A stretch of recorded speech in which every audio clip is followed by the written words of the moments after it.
మొదటి 5 పాశ్రములు వ్రతాన్ని అనుష్ఠించడానికి కావలసినటువంటి అంశాలను బోధించేటువంటి ఉపోద్ఘాతం లాంటివి అని చెప్పుకున్నాం. ఎవరిని గురించి వ్రతం ఆచరించాలంటే భగవంతుని గురించి ఆయన యొక్క నామస్మరణ పూర్వకంగా ఈ విధంగా ఆచరించాలి. ఆచరించేటప్పుడు ఈ నియమాలన్నింటినీ మనం పాటించాలి. మనం ఈ నియమాలతో ఈ వ్రతాన్ని అనుష్ఠించినట్లయితే మనకు భగవంతుడు తప్పకుండా మాసానికి 3 సార్లు సువృష్టిని కలిగించి మనల్ని అనుగ్రహిస్తాడు. అట్లాగే మళ్ళీ ఎవరో కొందరు సందేహం ప్రకటిస్తే మరి నిజమే కానీ ఈ వ్రతం ఇంతకాలం మనం కొనసాగించగలుగుతామా, మనలో ఆ శక్తి ఉందా, ఒకవేళ మధ్య విఘ్నాలు వస్తే ఎట్లాగా అని ఎవరో మళ్ళీ కొందరు సందేహిస్తే ఆ సందేహాలకు కూడా సమాధానం చెప్పుకొని ఇక వ్రతం చేద్దాం అని ఒకరోజు సాయంత్రం నిర్ణయించుకున్నారు. రేపు ప్రొద్దున్న మనము ఫలాని చోటికి వెళ్ళి అక్కడ కృష్ణుడిని దర్శించుకొని ఆయన చెప్పిన ప్రకారంగా ఆ వ్రతం ఎట్లా ఆచరించాలో, ఎట్లా యమునానదిలో వెళ్ళి మనం స్నానం చేసిన తర్వాత ఏ ఏ పూజలను ఏ ఏ పారాయణాదులను చెయ్యాలో అవన్నీ ఆయన చెప్తారు అని అనుకున్నాం. మర్నాడు ప్రొద్దుట్టించి ఫలాని చోట రేపు ప్రొద్దున మనం అందరం కలిసి గోష్ఠిగా వెళ్ళేటప్పుడు విష్ణు సహస్రనామ పారాయణం చేస్తూ వెళ్ళి ఆ నందగోపుడు శ్రీకృష్ణుడు ఉండేటటువంటి శయనించి ఉండే భవనం దగ్గరికి వెళ్ళి ఆయనను మేలుకొలిపి ఆయనతో పాటు మనం వెళదామని చెప్పుకున్నాం. అనుకునే సమయానికి కొందరు వచ్చారు కానీ ఇంకా కొందరు రాలేదు. ఆ గోపికలు అనుకున్న నిర్ణయం చేసుకున్న వారిలో ఎవరెవరు ఈ వ్రతంలో అన్వయించాలి అనుకున్నారో వారందరిలో కొందరు రాలేదు. ఆ రానిటువంటి వారిని కూడా కలుపుకొనే తాము వెళ్ళాలి. రేపు వాళ్ళని వదిలిపెట్టి కనుక వెళ్ళినట్లయితే మళ్ళీ మాట వస్తుంది, మమ్మల్ని పిలవలేదు అని మళ్ళీ ఈ గోష్ఠిలోనే అనైక్య భావం ఏర్పడుతుంది. అందుకోసం అందరినీ పిలుచుకొని వెళదామని చెప్పి ఒక్కొక్కరింటికి వెళ్ళి రాని వాళ్ళ లిస్టులో ఉన్నటువంటి వారెవరో రాని వారు వాళ్ళందరినీ లేచి మేలుకొలుపుతున్నారు. అట్లా మేలుకొలుపుతున్నట్లుగా 10 మంది గోపికలను మేలుకొలిపి వారందరూ కలిసి కృష్ణుడి యొక్క ఇంటికి వెళతారు అని వస్తుంది వరస. ఇది క్రమం. అందులో నిన్న ఒక గోపికను మేలుకొలిపారు, ఇవాళ మరొక గోపికను మేలుకొలుపుతున్నారు. ఇవాళ మేలుకొలుపుతున్నటువంటి గోపికను గురించి చెబుతున్నారు. కోలుకులముడయ పావాయి అని. ఆమె చాలా భగవంతుని మీద అత్యంత భక్తి కలిగినటువంటిది. అట్లాగే భగవంతుడికి ఆ కృష్ణ పరమాత్మ కూడా ఆమె మీద ఎక్కువ అభిమానం. ఈ 2 కారణాల చేత ఆమెమో రాలేదు. కనుక ఆమెను పిలుచుకోకుండా కనుక మనం వెళ్ళినట్లయితే 4 పక్కల చూస్తాడు అందరినీ కూడా. వాళ్ళు రాలేదేమిటి, వీళ్ళు రాలేదేమిటి వాళ్ళ కాలక్షేపానికి అని మనం అనుకున్నట్టుగా అట్లాగే ఆయన కూడా ఫలాని బయలుదేరి అని అడుగుతాడు. అందువల్ల అప్పుడు మనం తలమొహం వెయ్యాలి. అందువల్ల ఇప్పుడే వాళ్ళందరినీ కూడా మనం లేపుకొని వెళ్తే మంచిది అనుకున్నారట. ఇవాళ మేలుకొలుపుతున్నటువంటి వ్యక్తి కోలుకులముడయ పావాయి అని ఈ పాశంలో వస్తుంది. కీழ்వానం వెళ్ళెండ్రు ఎరుమై సిరువీడు మెయ్వాన్ పరందనహాన్ மிக்குள்ள பிள்ளைகளும் போவான் போகின்னாரை போகாமற்காத்து உன்னை கூவான் வந்து நின்னோம் கோதுகுலமுடைய பாவா எழுந்திராய் பாடிப்பறை கொண்டு மாவாய் பிளந்தானை மல்லரை மாற்றிய தேவாதி தேவனை சென்னு நாம் சேவித்தால் ஆவாவும் நாராயணு அருள் ஏரோரெம்பாவாய். ఇది పాశురం.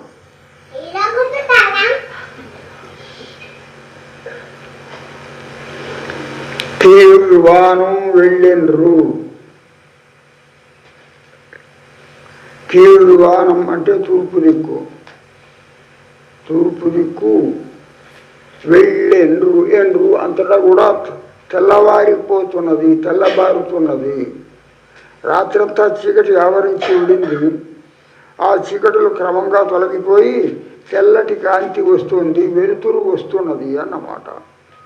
వెళ్ళేండ్రు అంటే వెలుతురు వస్తున్నది. కీడుగానం తూర్పు దిక్కున బాగుగా వెలుతురు వస్తుంది. చూసావా తెల్లవారబోతోందమ్మా, ఇంకా లేవలేదేమి అని మేలుకొలుపుతున్నారు. తెల్లవారబోతున్నది అనటానికి వెలుతురు వచ్చింది అని ఒక గుర్తు అంటున్నావు. ఇంకో గుర్తు ఏదైనా చెప్పు. ఎరుమై సిరువీడు మేయివాన్ పరందనహ అన్న. ఎరుమై, ఎరుమై అంటే బర్రెలు. ఆ బర్రెల్ని మేపటానికి కోసం వాటి ఆయా ఇంటి యజమానులు దొడ్లోకి తీసుకువెళ్ళి ఆ పెరట్లో వాటికి మేతను వేస్తున్నారు, వేసేటట్టుగా విడిచిపెట్టారు.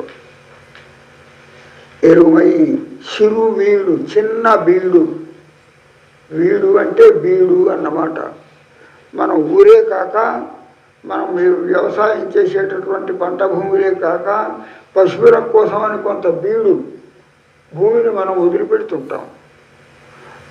బాగా వర్షానికి గడ్డి పెరిగి పశువులు మేయటానికి కోసం తగినట్లుగా పెద్ద పెద్ద బీళ్ళు ఉంటాయి. ఒక్కొక్క గ్రామంలో కొన్ని వందల ఎకరాలు ఆ ఊళ్ళో ఉండే పశువులన్నీ మేయటానికి. పెద్ద బీళ్ళు కాక ప్రతి ఇంటికి కూడా ఒక చిన్న బీడు ఉంటుందిట. ఇంటి వెనకాల 3-4 గజాల స్థలం, 3-4 గజాలు కాదు, 3-4 ఎకరాల స్థలం ఉంటుంది. ఆ ఎకరాల స్థలంలో ఏదో మామిడి చెట్లు, ఆ చెట్లు, పూల చెట్లు వేసుకుంటారు. ఇవి కాక తాము పెంచుకున్నటువంటి ఆవులు, బర్రెలు తెల్లవారుజామున లేవటంతో కొంత మేత వేయటానికి కోసమని 2-3 ఎకరాల భూమిని ఖాళీ స్థలంగా ఉంచుతారు. ఆ ఖాళీ స్థలంలో లేకపోతే ఆ జొన్న, చొప్ప మొదలైన వాటి కూడా వేస్తుంటారు. ఆ తెల్లవారుజామునే పాలు పిండటానికి ముందు ఆ పశువులని ఆ దొడ్డికి వదిలిపెడతారు. ప్రతి ఇంటికి ఉంటుందన్నమాట. ఇట్లా వెనక 2-3 ఎకరాల స్థలం. వాటిని సిరు బీడు అని అంటారు, చిన్న బీడు. పెద్ద బీడేమో ఊళ్ళో ఉన్న పశువులన్నీ కూడా వెళ్ళి మేసేది సాయంత్రం దాకా.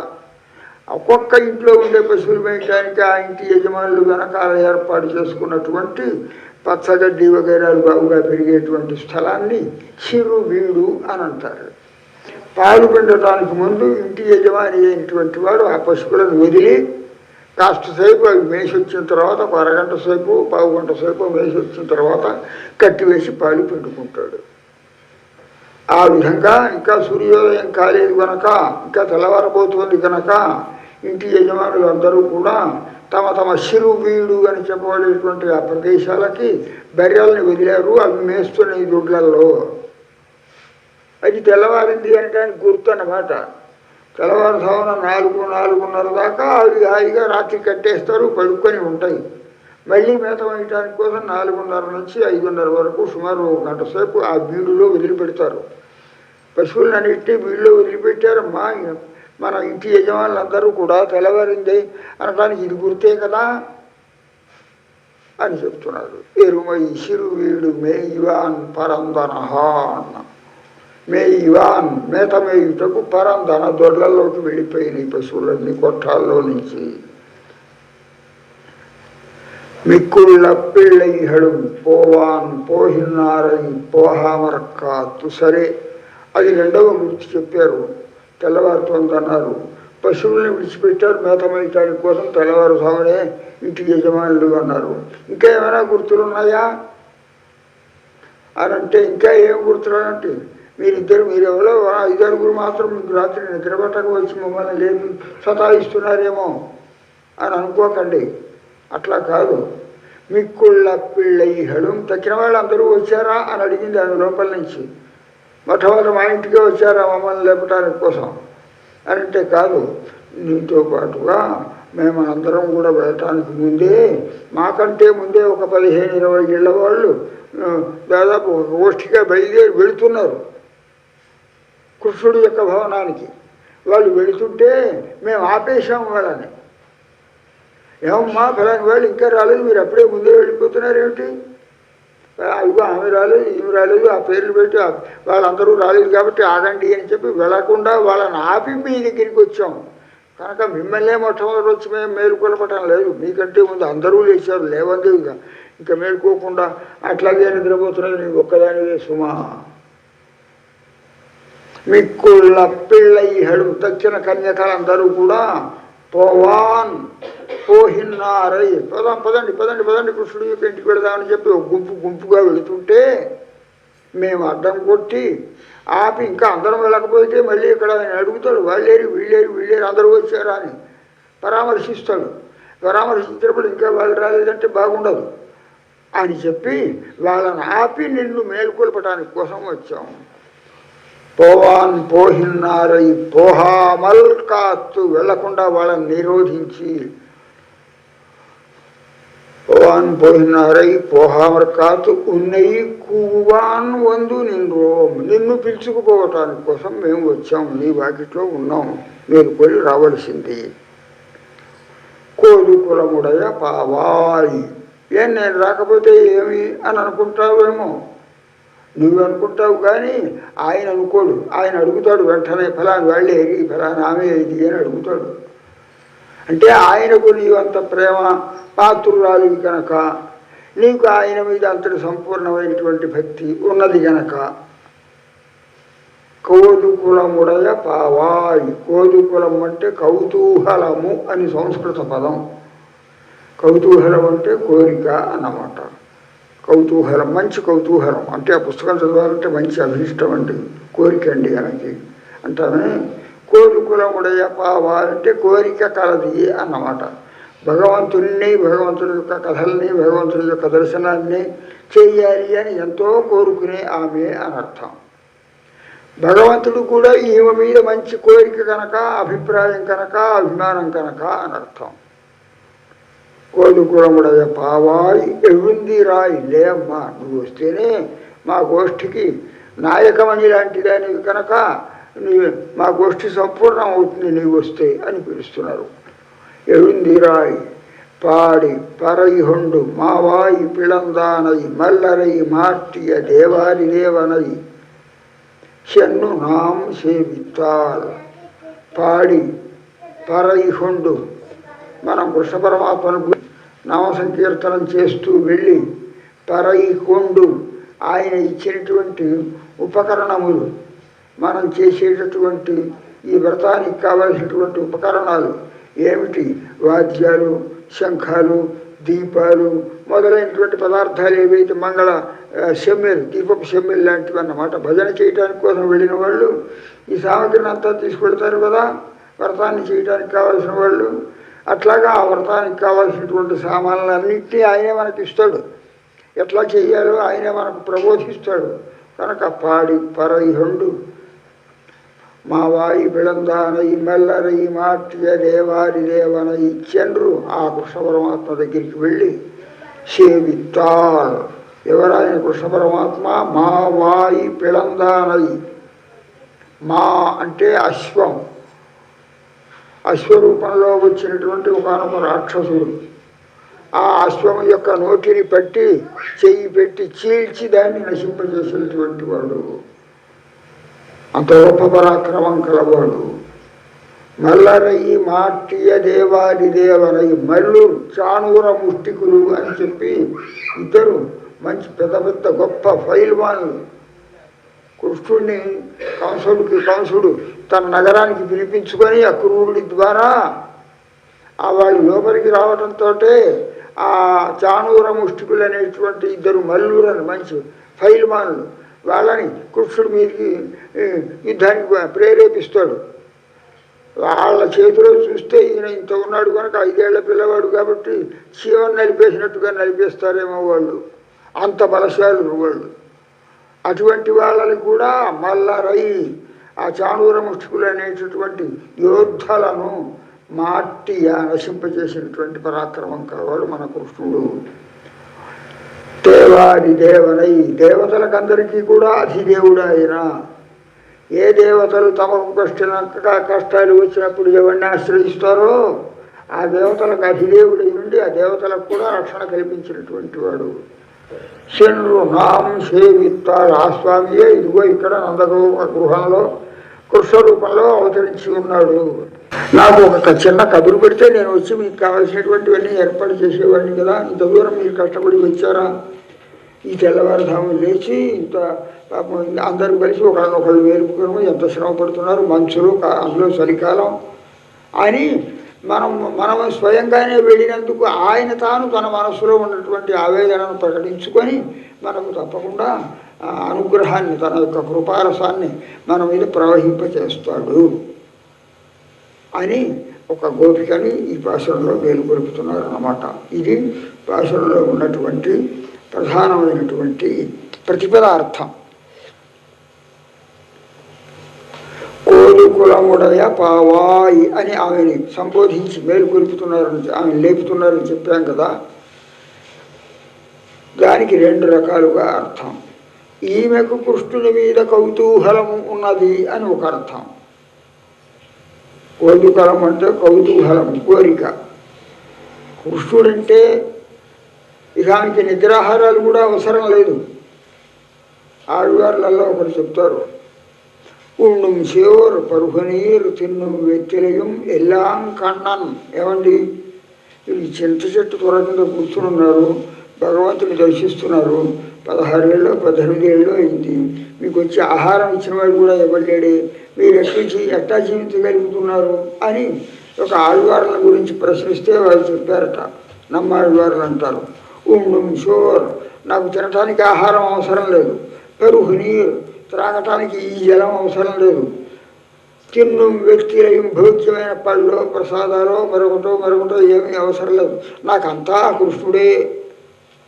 కృష్ణుడి యొక్క దివ్య ధ్యానం చేస్తుంటే ఆ ధ్యానంతో నాకు ఇన్ని సంవత్సరాలు గడిచిపోయింది, ఆహారాలు ఏమీ లేకపోయినా అది నాకు మంచి సంజీవనిలాగా పనిచేసింది అని చెప్పుకుంటారు.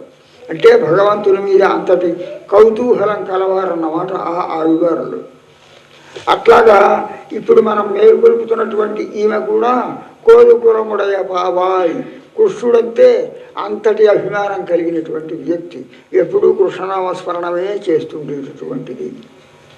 దాదాపు రేపెళ్లలో ఉన్నటువంటి వారు అందరూ కూడా కృష్ణుడి మీద అంతటి భక్తిభావం కలిగినటువంటి వారే అనుకోండి. ఏ పనిని చేస్తున్నా, ఏ మాట మాట్లాడుతున్నా కృష్ణుడే వారి జ్ఞాపకం వస్తుంటాడు. అన్ని వ్యవహారాలు కూడా కృష్ణుడిని తలంచుకుంటూనే వాళ్ళు పని చేస్తుంటారు. అది కోదుకులముడయ పావాయి అనే దానికి అర్థం. శ్రీకృష్ణ కరుణామృతం అని లీలాశుకుడు అనేటువంటి ఒక ఉత్తమ భక్తుడు, చాలా గొప్పవాడు, కృష్ణుడి మీద 2-3 ఆశ్వాసాలు కలిగినటువంటి ఒక స్తోత్రం రాసినాడు. శ్రీకృష్ణ కరుణామృతం అని అంటారు. ప్రతి శ్లోకము కృష్ణుని యొక్క అద్భుతమైనటువంటి వైభవాన్ని చెప్పేటువంటిది. అందులో ఒక చోట ఒక గోపిక ఇంట్లో పాలు బాగా పుష్కలంగా ఉన్నాయి, ఆ పాలు అమ్ముకుందామని చెప్పి తలలో ఆ కుండ నిండా పెట్టుకొని అమ్ముకోవడానికి బయలుదేరింది. వాళ్ళందరూ ఇంట్లో ఉన్నటువంటి వాళ్ళు, అత్తగారు మామగారు వాళ్ళు పోయి అమ్ముకురాపో, మరి పైసలు కావాలి కదా, డబ్బులు కావాలి కదా, కేవలం పాలు కాకపోతే మనం అవ్వేపు కొనుక్కోవాలి కదా అని పంపిస్తే బయలుదేరింది. ఈమెకి ఎప్పుడు కూడా కృష్ణనామస్మరణమే ప్రధానం. సరే తట్ట గుట్ట తల మీద పెట్టుకొని బజార్లో బయలుదేరి ఏమో అమ్ముతారు, ఎట్లా అమ్ముతారు, ఇలా కూరగాయలు అని అంటాడు, కూరగాయలు అమ్మేవాడు. పాలు పెరుగు అమ్మేవాడు పాలమ్మా పెరుగమ్మా అని చెప్తాడు. అట్లాగే ఈమె పాలు పెరుగు అనేది ఈమె అమ్ముతున్న వస్తువుని గురించి గట్టి అట్లా చెప్పడం లేదుట. విక్రేతు కామాఖిల గోపకన్యా మురారి పాదార్పిత చిత్తవృత్తి దధ్యాదికం మోహవశాదవోచత్ గోవింద దామోదర మాధవ ఇది. ఆమెకు నోరు కానీ చేత కానీ అన్నీ భగవంతుని గురించినటువంటి పనులే జరుగుతుంటాయి ఆమె శరీరం ద్వారా.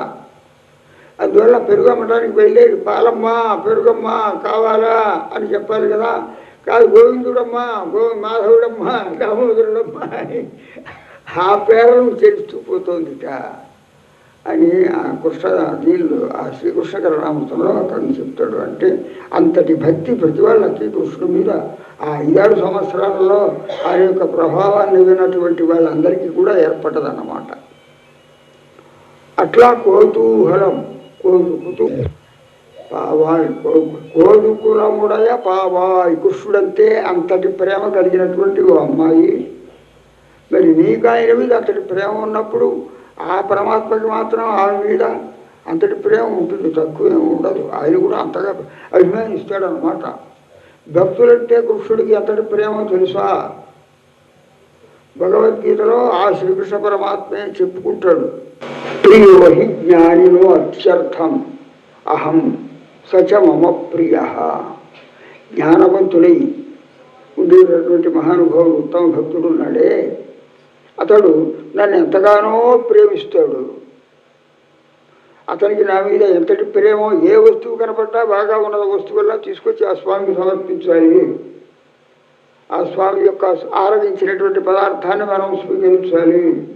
ఆయన యొక్క గుణానుసంధానం మనం చేసుకుంటూ ఉండాలి.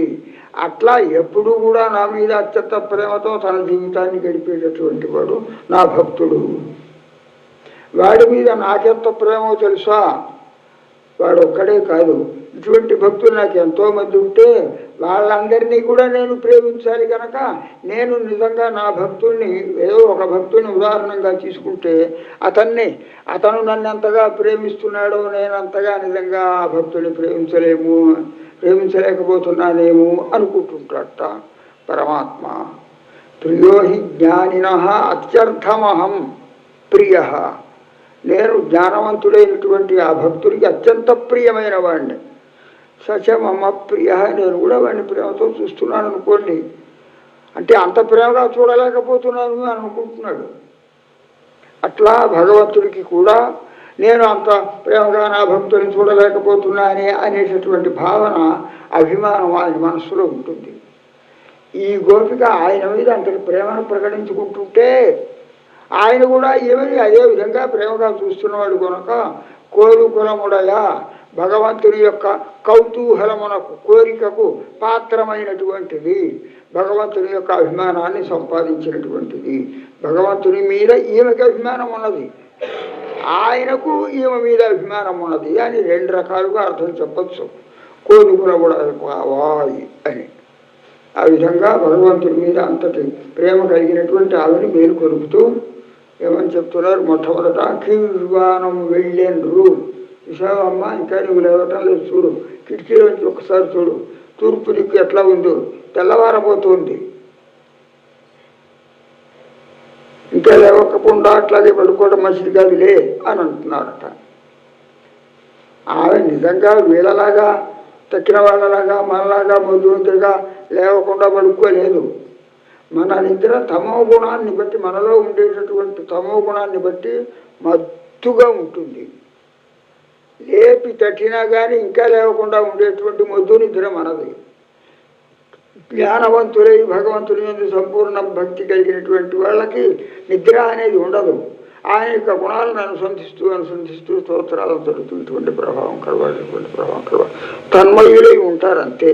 అది సత్వగుణం చేత వచ్చినటువంటి నిద్ర కాదది, మైమరపు. ఆ మైమరపుతో భగవద్ అనుసంధానం మాత్రం జరుగుతుంది, బయట ఏం జరుగుతోందో మాత్రం తెలవదు. అట్లా అటువంటి నిద్రలో ఉన్నావు నీవు, భగవద్గుణానుసంధానంతో నిద్రలో ఉన్నావు. తెల్లవారిపోయింది కదా అని కూడా తెలుసుకోలేకుండా ఉన్నావు. తెల్లవారేటప్పటికి ఈపాటికి మనం వెళ్ళి ఆ కృష్ణుడి దగ్గరికి వెళ్ళి ఆ వ్రతాన్ని ప్రారంభించాలి కదా మనం అనుకున్నాం.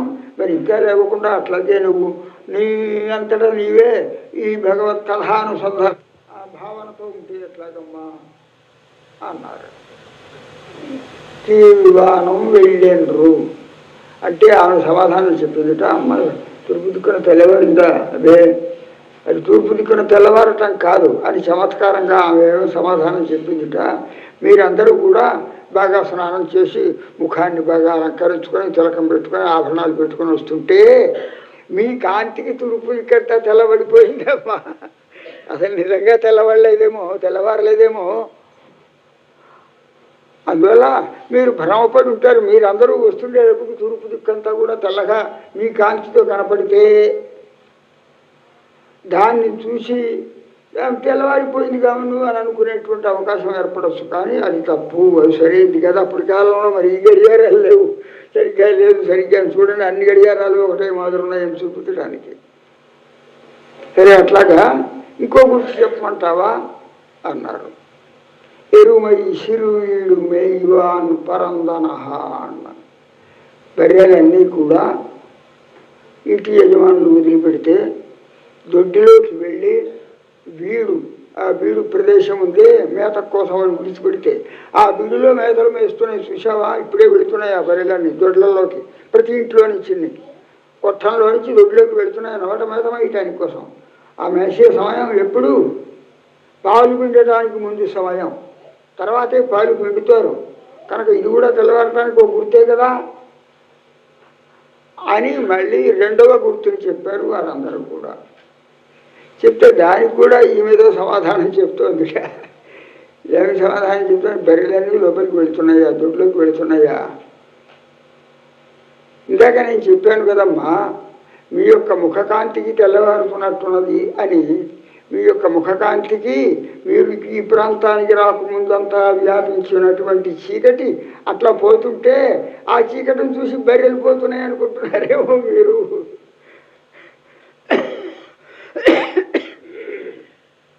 ఇటు పక్క నుంచి దీపం తెస్తున్నాం ఆ గదిలో నుంచి. అంతకుముందల్లా ఇక్కడ ఉన్నటువంటి చీకటి అంతా ఏమవుతుంది? ఆ దీపం వస్తుంటే ఈ చీకటి పక్కన తొలగిపోతుంటుంది నల్లగా. అట్లాగే మీరు వస్తుంటే ఈ ప్రాంతంలో ఉండేటువంటి చీకటంతా వెనక్కి తొలగిపోతుంటే అవి ఇంట్లో ఉండేటువంటి బర్రెలు మేతమేయటానికి కోసం పోయినవి అని మీరు భ్రమపడుతున్నారేమో. అది చీకటియే కానీ బర్రెలు కాదు అని మళ్ళీ ఆమె ఇంకొక విధంగా సమాధానం చెప్పిందన్నమాట. ఒకప్పుడు ఒక ఆ ఊళ్ళో పెద్ద యజమాని షాహుకారు లాంటి వాడు, బాగా వ్యాపారస్తుడు, మంచి లక్షలు సంపాదించాడు. ఎవరైనా ఏదైనా వచ్చి అడిగితే పాపం దానం చేసే స్వభావం ఉంది. కొంచెం మంచి ఉదారబుద్ధి గలవాడు. ఆయన దగ్గరికి ఎక్కడి నుంచో వచ్చాట, ఏ మద్రాసు ప్రాంతం నుంచో ఎక్కడి నుంచో ఫలాని వాడట, కాస్త వస్తువు చదువుకున్న వాడట, మంచి ఆస్తిపాస్తులు కలవాడట, ఎవరైనా పండితులు కనపడితే సత్కారం చేస్తారట అని చెప్పి ఎక్కడి నుంచో దూరం నుంచి పాపం ఒక ఆయన వచ్చాడు. ఈయన దగ్గర ఏదో కాస్త తన పాండిత్యం చూపించుకొని ఆయన దగ్గర సంభావన సంపాదించుకుందామని వచ్చాడు అన్నమాట. వచ్చేటప్పటికి ఈ యజమాని ఉన్నాడే, ఈ డబ్బు బాగా కలిగి దానం చేస్తాడు అనుకున్నటువంటి యజమాని కొంచెం మా మనిషి నల్లగా ఉంటాడు, స్థూల శరీరం. అయ్యా ఇప్పుడేనా కాదుపా, ఇప్పుడు కాదుపా, ఎప్పుడో రాపా అని తిరస్కరించాడు. తిరస్కరించేటప్పటికి వెళ్ళిపోతున్నాడు వాడు. మొట్టమొదటి ఇంత దూరాలు ఇచ్చి నేను వస్తే వీళ్ళు లేదన్నాడే, మళ్ళీ రేపు వస్తే ఇది రోజు ఇదే పని నీకేమన్నాను అంటాడేమో అని చెప్పేసి వెళ్ళిపోతూ ఓ శ్లోకాన్ని రాసి పెట్టి వాడికి వెళ్ళిపోయాట. నీలతయా స్థూలతయా దూరతయా ధానలోలుపైర్మధుపై ధావితం ఇభరాజధియా హంతాసీత్ అంతతో మహిష అని. ఆ శ్లోకంలో ఏమిటి?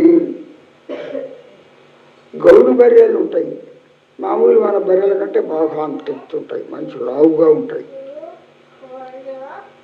ఆ గౌడు బర్రెలు దాదాపు ఏనుగులంత ఉంటాయి, ఇంకా బాగా బలిసి ఉంటాయి. చిన్న ఏనుగు పిల్లలంత ఉంటుంది అనుకుందాం. ఏనుగులకి ఉత్తమమైనటువంటి గజములు, ఏనుగులు భద్రగజములు అంటారు, వాటికి బాగా ఆహారం అది పెడుతున్నప్పుడు ఉత్తమ గజములు అయినట్లయితే వాటికి గండస్థలములు అంటారు. ఆ చెక్కిళ్ళలో అక్కడ శరీరంలో వాటి ఆహారంలో ఉండేటువంటి బలాన్ని బట్టి ఆ చర్మం చీలి రసం కారుతుంటుంది. చీము లాంటిది అనుకుంటాం మనం, కాదు, అది మంచి సువాసన ఉంటుంది. భద్రగజముల శరీరంలో చీలినప్పుడు వచ్చేటటువంటి ఆ స్వర లాంటి దానిని దానజలం అని అంటారు. ఆ జలం ప్రవహిస్తుంటే మదించినటువంటి ఆ గజముల యొక్క గండస్థలాలలో నుంచి ఆ మదజలం ప్రవహిస్తుంటే ఆ సువాసనకి తుమ్మెదల్లాంటివి వచ్చి బాలుతుంటాయి. ఒక తుమ్మెదల గుంపు అనుకుందాం. ఇదిగో ఇక్కడ చాలా ఎత్తుగా ఉన్నాయి, దూరం నుంచి చూస్తే పెద్ద పెద్ద ఏనుగులు ఉన్నాయి, ఇక్కడ నల్లగా ఉన్నాయి, కనుక వాటి దగ్గరికి వెళితే మనకు కావలసినంత తేనె తెట్టెలో నుంచో పూలల్లో నుంచో మకరందం కారినట్టుగా మనకు కావలసినంత తేనె దొరుకుతుంది అనుకొని పాపం ఆ మకరంద జలాన్ని తాగొచ్చు, ఆ మద జలాన్ని తాగొచ్చు అని చెప్పి తుమ్మిదలను వచ్చి వచ్చి వాటి మీద వాగుతున్నాయి. కానీ అది నిజంగా ఆ తుమ్మిదలను కొని వచ్చినటువంటి మదగజములని వచ్చి వాలినటువంటి ఆ తుమ్మెదలు ఉన్నది మామూలుగానే జరుగుతుంది. ఒకరోజు ఆ ఏనుగలు అక్కడ లేవు, వాటి స్థలంలో ఇదిగో ఇప్పుడు చెప్పినటువంటి గౌడు దున్నపోతులు ఉన్నాయి. దూరాన్ని నుంచి చూసినవి అదే ఎత్తులో ఉన్నాయి, నల్లగా ఉన్నాయి కనుక మదగజాలే అని చెప్పి వచ్చినాయి. వచ్చేటప్పటికి ఏమంటే రోజు రోజు దుర్వాసనే తప్ప మదగజాల సువాసన అక్కడ దొరకలేదుట.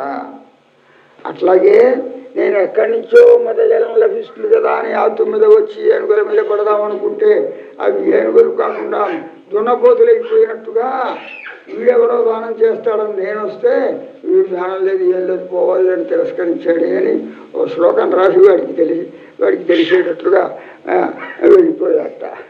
అంటే ఏమిటి అక్కడ పోలిక ఏమిటి? మదగజం లాంటివిగా ఉన్నాయి దున్నపోతులు అని భ్రమ కలుగుతుంది కదా వాటికి, ఆ తుమ్మెదలకి. అట్లాగే ఇక్కడ కూడా భ్రమ ఏమిటి అని అంటే, మీరు వస్తుంటే మీ యొక్క ముఖకాంతికి అటు పక్క నుంచి చీకట్లు పోతుంటే ఆ చీకట్లను చూసి గుంపులు గుంపులుగా ఇదిగో బర్రెలన్నీ కూడా ఇంటి యజమాని దగ్గర బర్రెలు ఉండేటువంటి బర్రెలన్నీ దొడ్లోకి వెళుతున్నట్టున్నాయని మీరు అనుకుంటారమ్మా అని చెప్తున్నారు అన్నమాట. ఎరుమై సిరువీడు మెయివాన్ పరందనహ అన్న. సరే అట్లాగే వెళదాం. అందరూ వచ్చారా? నేను వస్తేనే ఇంకా నేను వీళ్ళందరి ఇళ్ళకి మనం అందరం కలిసి వెళ్ళాలా అని అంటే అందరూ వచ్చారు. మాకంటే ముందే కొందరు లేచి అప్పుడే వెళ్ళిపోవడం ప్రారంభిస్తే దూరం నుంచి అంత దూరంలో కనపడితే వాళ్ళందరినీ మేము వెళ్ళి గబగబా ఆపి ఫలానామి రాలేదమ్మా వాళ్ళని కూడా మనం కలుపుకు వెళ్ళాలి అని చెప్పి వాళ్ళు వెళ్లకుండా మేము నిరోధించి ఆపేసి నీ దగ్గరికి వచ్చాము. మిక్కుళ్ళ పిళ్ళయిహడు పోవాన్ పోహిన్నారై, వాళ్ళ యొక్క ఆర్తి ఎంతో చెప్పలేము. గబగబా వెళ్ళిపోయి వాళ్ళు ఆ కృష్ణుణ్ణి ఎప్పుడు దర్శిస్తామా అని బయలుదేరి వెళుతున్నారు. ఆ గుంపును చూస్తే మాకే ఆశ్చర్యం అనిపిస్తుంది. మామూలుగా భగవత్ సన్నిధికి వెళ్ళేటటువంటి యాత్రలో అనుభవించేటువంటి వారిని ఇగో వీరందరూ ఎక్కడికి వెళుతున్నారు? గోష్ఠిగా వెంకటాచలానికి వెళుతున్నారు. తిరుపతికి వెళుతున్నటువంటి యాత్రికుల యొక్క గుంపు అని అంటాం. ఇంకో గుంపు కూడా ఉంది, అర్చరాది మార్గంలో వెళుతున్నటువంటి గుంపు అని అంటాం. మరొక గుంపు కూడా ఉంది, అక్రూర యానం అంటారు. యానం అంటే యాత్ర అన్నమాట. అక్రూరుడు వెళుతుంటే కృష్ణ పరమాత్మను తీసుకొని కంసుడి దగ్గరికి అక్రూరుడు వెళుతుంటే రేపల్లెలో ఉన్నటువంటి ప్రతి వ్యక్తి కూడా మేము కూడా వచ్చేస్తాం గుంపులుగా వచ్చేసేస్తాం. ఆయన లేకపోతే మేము బతకలేము. దానిని అక్రూర యాత్ర అని అంటారు. ఒక మహానుభావుడు ఆచార్యుల వారు ముందుకు వెళుతున్నారు అనుకోండి, వారి వెనకాల ఉన్నటువంటి శిష్యులు రామానుజుల వారి వెనకాల కనుక 700 మంది 800 మంది గుంపులుగా వెళుతుంటే అది ఎట్లా కనపడుతోంది? రామచంద్ర స్వామి వనవాసానికి వెళుతుంటే అయోధ్య నగరంలో ఒక్క ప్రాణి కూడా మిగలకుండా అందరూ బయలుదేరారట. అట్లాగా కృష్ణుడిని అక్రూరుడు తీసుకువెళుతుంటే ఆ రేపల్లో ఉన్నటువంటి వాళ్ళందరూ కూడా బయలుదేరి వెళ్ళిపోతున్నారట. దానిని అక్రూరయానం అంటారు. గుంపులుగా వెళ్ళేటటువంటి యాత్ర అన్నమాట. అర్చిరాది మార్గం అని అంటారు. ముక్త పురుషుడైనటువంటి వాడు భగవద్జ్ఞానం చేత తత్వజ్ఞానమును పొంది మోక్షమును పొందుతున్నటువంటి వాడు ప్రాణత్యాగం చేయడంతో అతను వెళ్ళేటటువంటి మార్గాన్ని శాస్త్రంలో చెప్తారు అర్చిరాది మార్గం అని అంటారు. అర్చిర్దిన పూర్వపక్ష షడుదన్మాస అబ్ద వాతాంశుమద్గ్రౌ విద్యుత్ వరుణ ఇంద్రధాతు మహిత అని ఈ 14 లోకాలని లెక్క పెట్టి ఒక్కొక్క లోకంలో నుండి ఈ ముక్త పురుషుడైనటువంటి వాడు వెళుతుంటే ఫలాని మహానుభావుట ఫలాని లోకంలో భగవద్భక్తి చేత ఆయన మోక్షం పొందితే భగవంతుడు అతను తన సన్నిధికి పిలిపించుకుంటున్నట్ట. మనం కూడా వెళ్ళి ఆ భక్తుని ఒకసారి దర్శించాలి అని చెప్పి ఆయా లోకాలలో ఉండేటటువంటి వాళ్ళందరూ కూడా ఈ మోక్షానికి వెళుతున్నటువంటి మహాపురుషుడికి స్వాగత సత్కారాలు ఇచ్చి తమ దేశం పై వరకు కూడా ఈయన్ని సాగనంపుతారు. అక్కడ ఆ పై లోకంలో ఉండేటువంటి వాళ్ళు మళ్ళీ ఆయనకి ఎదురుగా వచ్చి ఆయనకు కావాల్సినటువంటి పూజాదులన్నింటినీ చేసి మళ్ళీ ఆ పై లోకానికి పంపుతారు. దీనిని అర్చిరాది యాత్ర అని అంటారు.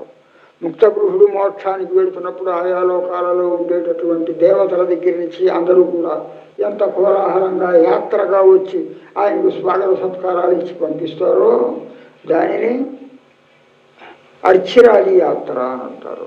ఇప్పుడు మనకి 3 యాత్రలు వచ్చినాయి. అర్చిరాది యాత్ర ఒకటి, అక్రూర యాత్ర ఒకటి. అక్రూరుడు వెంబడి ఈ గోపికలందరూ కూడా మొత్తం ఊళ్ళో ఒకళ్ళు ఉండకుండా బయలుదేరటం అనేది. వెంకటాచల యాత్ర మనకు తెలవని తెలుసు. రోజు ఎంతమంది వెళుతున్నారు, ఎన్ని వేల మంది, లక్షల మంది వెళుతున్నారు తిరుపతికి. ఇట్లా ప్రసిద్ధమైన యాత్రలు 3.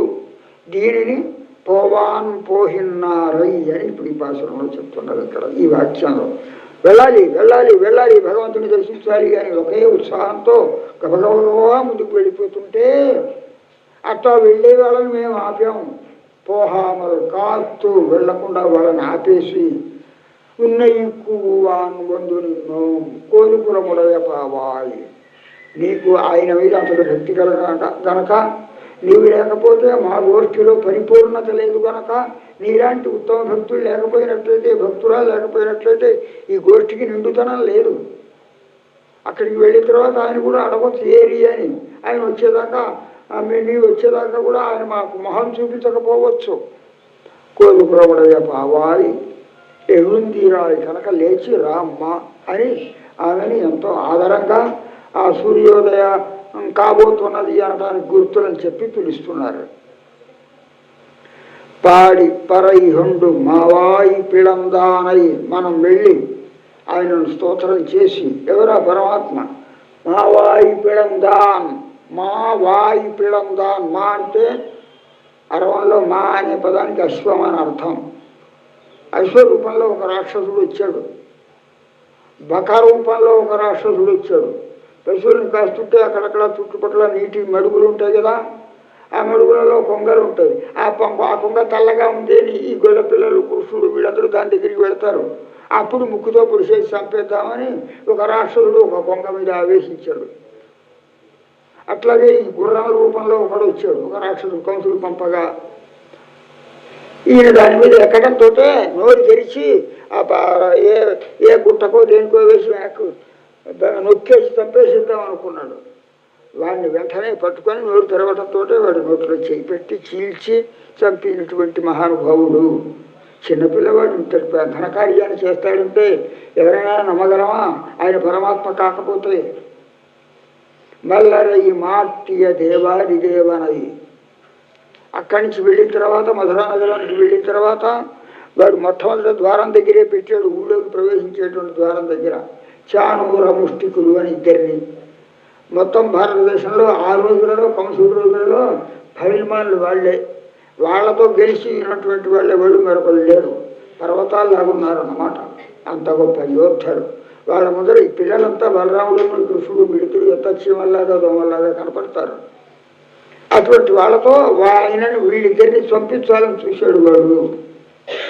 ఆ మల్లులను మాట్టియ దేవాది దేవన ఈ వాళ్ళని నశింపచేసినటువంటి మహానుభావుడైన. మనకి సుమారు ఒక 60-70 సంవత్సరాల క్రింద ఏలూరులో ఒక కోడి శ్రీరామమూర్తి అని ఒక మంచి ఫైల్మాన్ ఉండేవాడు.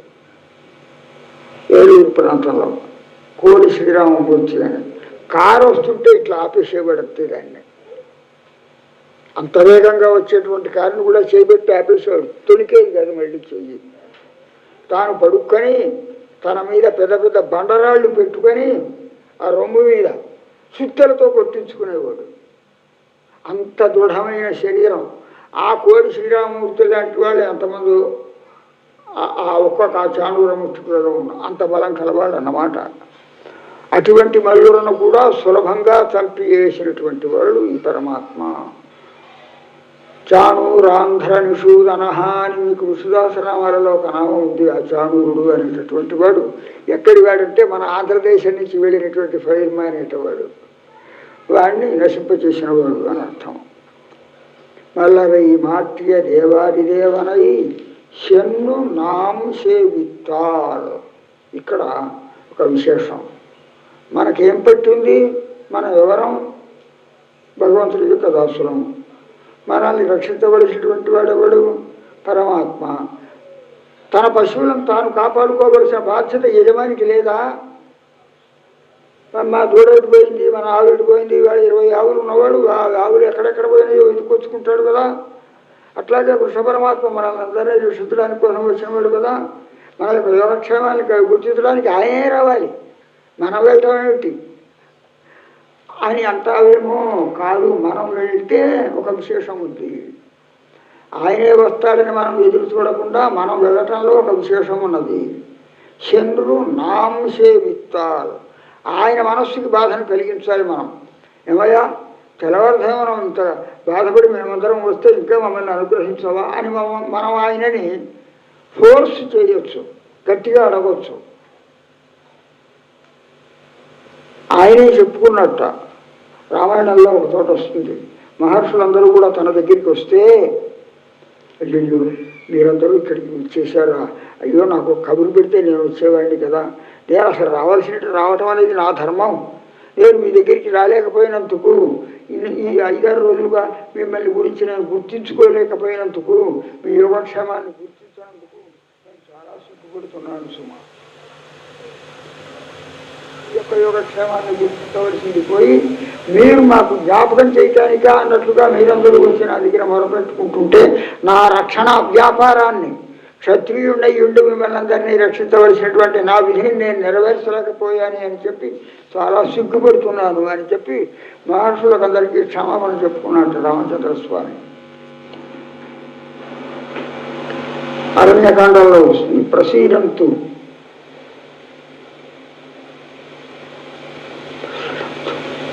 భవంతో యదీదృశైరహం విప్రైః ఉపస్థేయైః ఉపస్థితః ప్రసీదంతు భవంతో మే హ్రీరేషా హి మమ అతులా. హ్రీ అంటే సిగ్గు, నాకు ఎంతో సిగ్గు వేస్తుంది. మీరందరూ నా దగ్గరికి వచ్చారంటే నేను స్వయంగా మీ దగ్గరికి వచ్చాయా, బాగున్నారా, ఏ లోటు లేదు కదా, ఏమైనా లోపం ఉంటే చెప్పండి, మీకు కావలసినటువంటివన్నీ నేను నెరవేరుస్తాను, ఇది నా విధి అని నేను చెప్పుకోవలసింది పోయి మీలాంటి పెద్దలు నా ఇంటికి వచ్చేటట్టుగా నేను చేశానంటే నాకు చాలా సిగ్గుగా ఉంది అని చెప్పుకున్నాడే. ఆ రాముడు కదా ఇప్పుడు ఈ కృష్ణుడు. మనం ఇప్పుడు స్వయంగా వెళ్ళామంటే అయ్యో మీరందరూ వచ్చారా, నేనే పొరపాటు అయిపోయింది, నాదే తప్పైపోయింది, ఏమమ్మా ఏం కావాలి చెప్పండి. ఆయన గౌరవిస్తాడు, గౌరవంగా మన యొక్క కోరికలను నెరవేరుస్తాడు. ఆయన వచ్చేదాకా మనం అట్లాగే పడుకొని దానిలే ఆయనది కదా బాధ్యత అనుకుంటే మన వ్యవహారం కొంచెం వెనకాల పడవచ్చు. వందు నాం సేవిత్తాల్. ఆ విధంగా మనం వెళ్ళి కనుక ఆ స్వామిని సేవించిన ఎడల ఆవావిన్నారాయిందరు.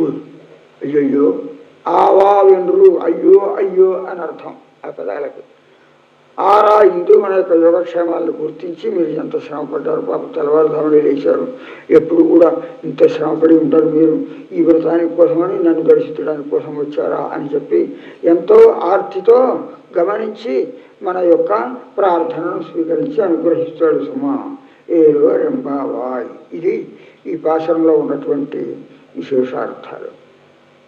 ఇట్లా అద్భుతమైనటువంటి భావాలతో కూడినటువంటి పాశురాలలో 8వ పాశురంలో భగవంతుని యొక్క అనుగ్రహానికి సంపూర్ణమైనటువంటి అభిమానానికి పాత్రురాలైనటువంటి వ్యక్తిని వేరుకొలుపుతున్నారు అని.